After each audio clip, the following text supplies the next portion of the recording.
Assalamualaikum warahmatullahi wabarakatuh. Alhamdulillah wa syukrillah wa la ilaha illallah wallahu akbar. Kita bersyukur kepada hadirat Allah Subhanahu wa taala yang memberikan kepada kita kesehatan, kesempatan sehingga masih bisa kita bernafas di atas permukaan bumi Allah Subhanahu wa taala. Hadirin rahimakumullah, pada pertemuan kali ini kita coba untuk membahas tentang namanya saum atau puasa. Salah satu yang termasuk di dalam rukun Islam, yaitu melaksanakan puasa kepada Allah Subhanahu wa taala. Yang dimuliakan Allah Subhanahu wa taala, ada ayat Allah Subhanahu wa taala dalam surat Al-Baqarah. Ayatnya ini sering kita dengar ketika di bulan puasa, di bulan Ramadan. A'udzubillahi minasyaitonirrajim. Bismillahirrahmanirrahim. Ya ayyuhalladzina amanu kutiba alaikumus syiyam kama kutiba alal ladzina min qablikum la'allakum tattaqun. Kemudian ada juga hadis Rasulullah sallallahu alaihi wasallam, man qama ramadanan imanan wa ihtisaban ghufira lahu ma taqaddama min dzambi.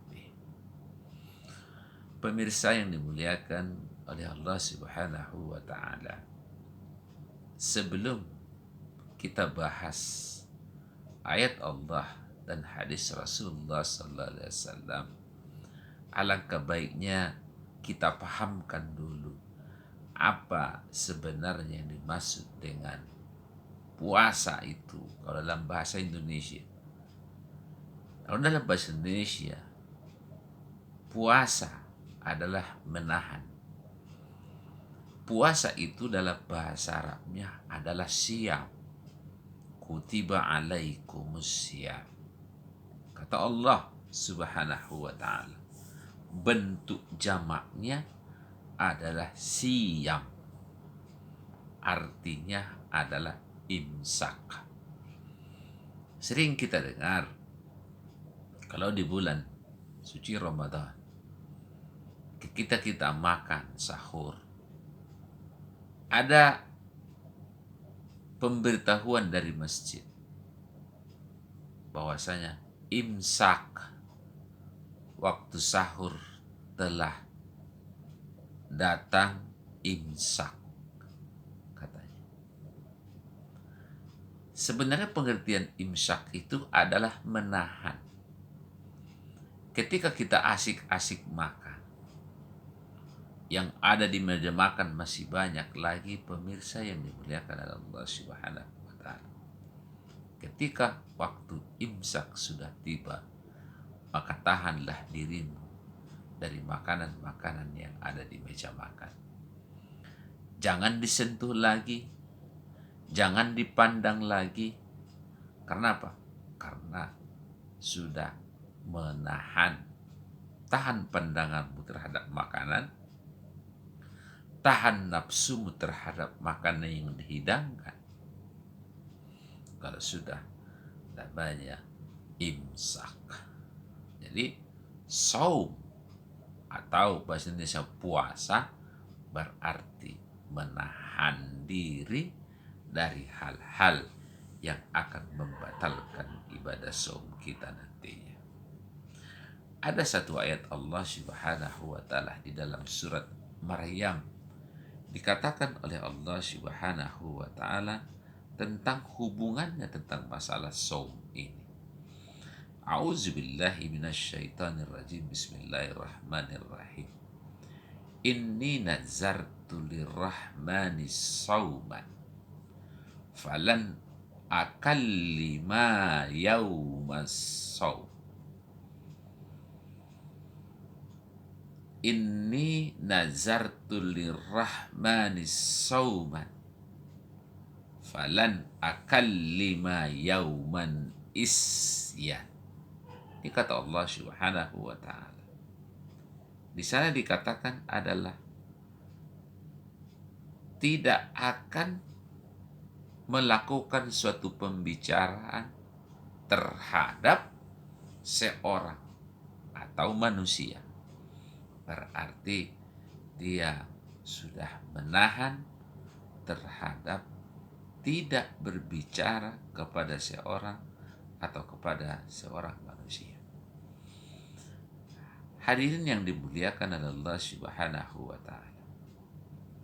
Sebelum kita memasuki yang namanya bulan suci Ramadan, pembahasan daripada Ramadan itu sendiri perlu kita pahamkan lebih dahulu hikmah-hikmah yang akan didapatkan ketika seseorang itu bersaum kepada Allah Subhanahu wa taala.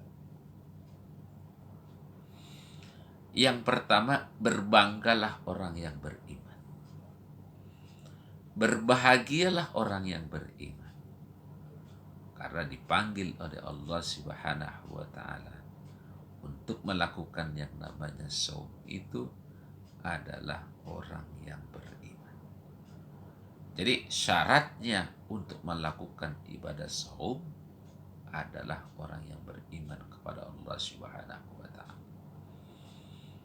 Kemudian apa yang diwajibkan kepada orang yang beriman itu?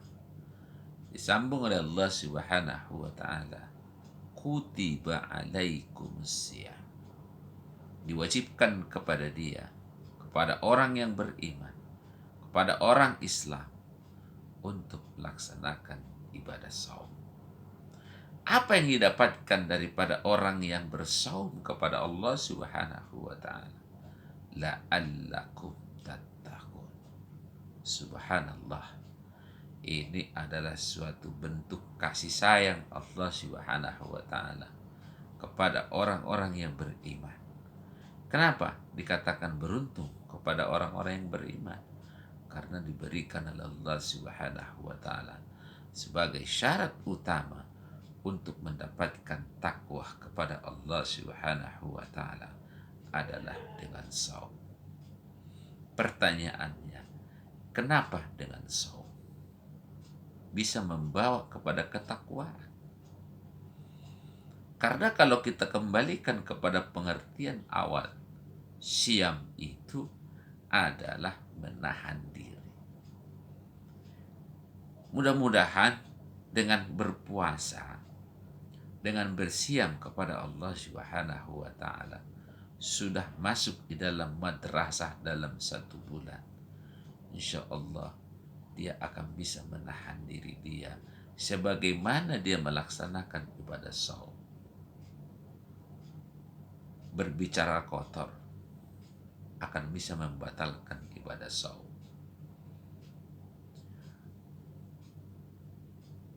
Membaca Al-Quran di bulan Ramadan, manfaatnya, pahalanya akan dilipatkan gandakan oleh Allah Subhanahu wa taala. Orang yang bertakwa itu ketika didapatkan ketakwaan dengan saumnya, dia akan mendapatkan ghufir lahu dari Allah Subhanahu wa taala. Bagaimana hadis Rasulullah sallallahu alaihi wasallam, man qama ramadanan imanan wa ihtisaban ghufira lahu ma taqaddama min dzambi. Jadi dengan saum, saudaraku seiman akan bisa menghapus dosa-dosa yang kita lakukan sebelum datangnya bulan suci Ramadan ini. Tapi dengan catatan, dengan syarat, kata Rasulullah, qama ramadanan imanan wa ihtisaban. Dengan penuh keimanan kepada Allah Subhanahu wa taala, dengan penuh keikhlasan kepada Allah Subhanahu wa taala. Kemudian kata Rasulullah sallallahu alaihi wasallam, hikmah yang akan kita dapatkan ketika kita melaksanakan satu ibadah yang namanya saum itu. Bagaimana hadis Rasulullah sallallahu alaihi wasallam, as-siyam junnah, yaitu siam itu merupakan seperti perisai penghalang untuk kita melakukan satu perbuatan-perbuatan yang maksiat, yang dilarang oleh Allah Subhanahu wa taala. Hadirin rahimakumullah, saudaraku seiman, mari kita pahamkan dulu tentang masalah hikmah bulan suci yang namanya saum itu, yaitu bulan suci Ramadan. Kita pahamkan dulu sebelum kita melaksanakan yang namanya ibadah Ramadan. Kenapa dengan memahamkan itu? Karena untuk melakukan suatu amal ibadah kepada Allah Subhanahu wa taala adalah dengan ilmu pengetahuan. Fa'lam annahu la ilaha illallah. Sedangkan engkau sebelum mengucapkan la ilaha illallah, kata Allah Subhanahu wa taala, kita harus mempunyai ilmunya lebih awal. Kalau kita tidak mempunyai ilmunya lebih awal, nah inilah yang di dalam fikih disebutkan dengan taklid. Mengikuti sesuatu yang tidak kita ketahui mana dasarnya. Tapi kalau kita mengetahui dengan sesuatu ilmu pengetahuan, maka kita akan masuk kepada ittiba, yaitu mengikuti satu perintah dari Allah Subhanahu wa taala adalah dasarnya dengan ilmu pengetahuan. Jadi dengan ilmu pengetahuan, saudaraku seiman, bahwasanya ketika Anda melakukan itu dengan ilmu pengetahuan, insya Allah akan mendapatkan suatu hikmah yang apa yang terkandung di dalam amaliyah yang diperintahkan oleh Allah Subhanahu wa taala. Demikian yang perlu saya sampaikan sebelum kita nanti memasuki apa sebenarnya yang ada di dalam bulan Ramadan itu sendiri. Assalamualaikum warahmatullahi wabarakatuh.